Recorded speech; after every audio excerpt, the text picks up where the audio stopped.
13 मार्च 2026 शुक्रवारचे बाजारभाव पाहूया. डाळिंब 120 ते 400 रुपये किलो, कलिंगड 8 ते 20 रुपये किलो,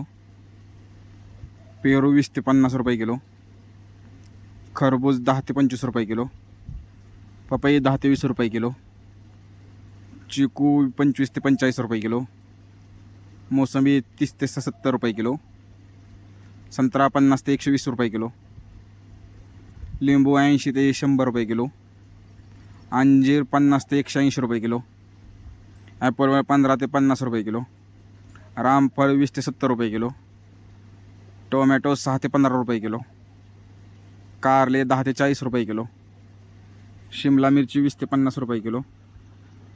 कलर शिमला 60 ते 80 रुपये किलो, दोडका 10 ते 40 रुपये किलो, हिरवी काकडी 7 ते 10 रुपये किलो, पांढरी काकडी 8 ते 12 रुपये किलो, वांगी 15 ते 40 रुपये किलो, जळगावची वांगी 10 ते 20 रुपये किलो,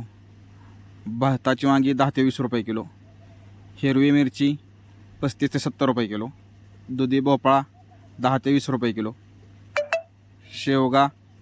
20 ते 50 रुपये किलो, घेवडा 20 ते 60 रुपये किलो, भेंडी 16 ते 50 रुपये किलो, गवार 50 ते 80 रुपये किलो,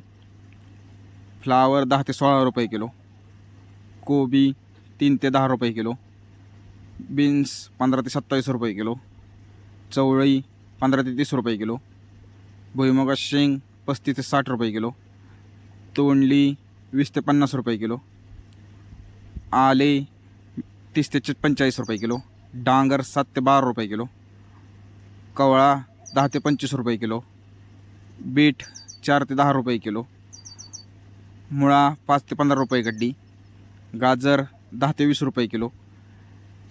डेमसे 20 ते 40 रुपये किलो, गोसावळी 15 ते 30 रुपये किलो, वाटाणा 20 ते 40 रुपये किलो, कांद्याची पात 5 ते 10 रुपये पेंडी, मेथी 5 ते 10 रुपये प्रति जोडी, पालक 5 ते 8 रुपये प्रति जोडी, कोथिंबीर 4 ते 10 रुपये प्रति जोडी, शेपू 5 ते 10 रुपये प्रति जोडी, कांद्याचे बाजारभाव 7 ते 13 रुपये कांदा, भगवा झेंडू 10 ते 22 रुपये किलो, पिवळा झेंडू 8 ते 18 रुपये किलो, तुकडा गुलाब 50 ते 120 रुपये किलो. अशाच प्रकारचे गुलटेकडी मार्केटचे बाजारभाव जाणून घेण्यासाठी लाईक करा, सबस्क्राईब करा आणि शेअर करा.